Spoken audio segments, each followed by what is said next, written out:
Bienvenidos a este video de contextualización.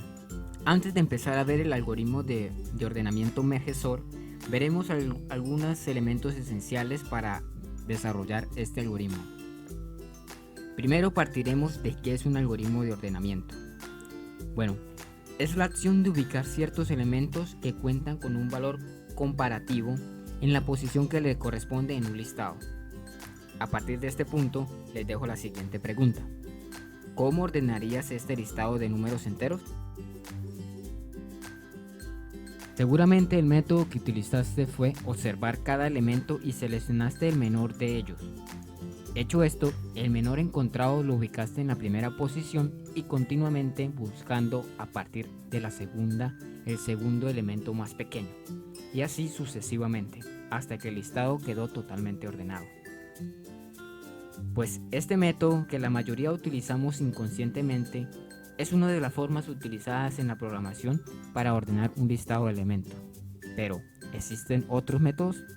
Pues sí, existen decimeles de maneras de ordenar un listado, y se diferencian tanto en la forma de realizar el procesamiento como la eficiencia de dicho procesamiento.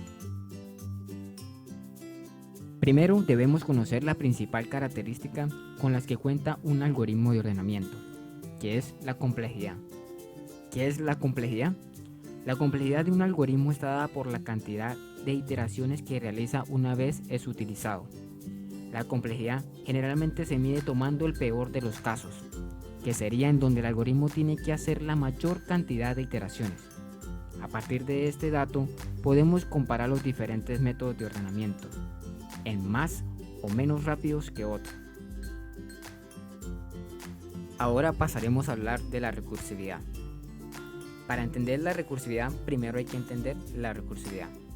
Esa frase resulta redundante, ¿verdad?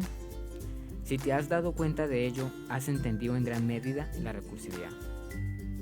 Podemos entender que un algoritmo es recursivo cuando el problema que resuelve se obtiene su solución resolviendo el mismo problema en instancias más pequeñas, usando el mismo algoritmo en cada una de ellas. Resulta bastante complicado de entender, así que voy a poner el siguiente ejemplo. Esa función lo que hace es multiplicar el número x por el número y sin utilizar el operador por. Si nos fijamos en la siguiente línea,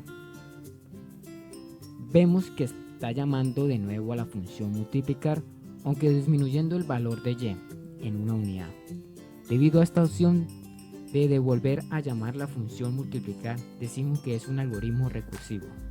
Otro ejemplo. En esta ocasión, el procedimiento mostrar contenido muestra el contenido de un vector desde el último elemento hasta el primero, a pesar que empieza a recorrer desde el primer elemento.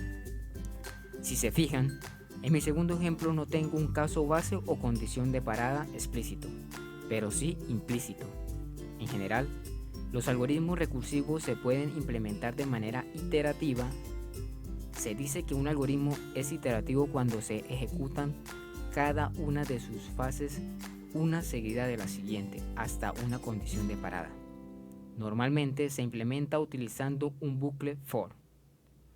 Los dos ejemplos implementados de forma iterativa sería la principal diferencia entre un algoritmo recursivo y uno iterativo es que el primero utiliza la pila de procesos en el cual guarda el estado actual de las variables, al llamar la función recursiva.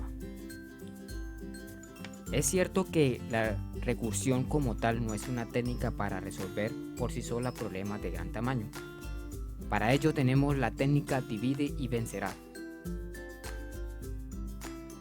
Divide y vencerás es una técnica utilizada en decimeles de algoritmos de programación, con el objetivo de optimizar la cantidad de operaciones que se va a realizar. En esencia, esta técnica se basa en dividir un problema en problemas más pequeños, o sea, en subproblemas, hasta que la solución de los subproblemas sea trivial, es decir, que se pueda resolver directamente. Luego, con la unión de esas soluciones de cada subproblema, llegar a la solución del problema principal.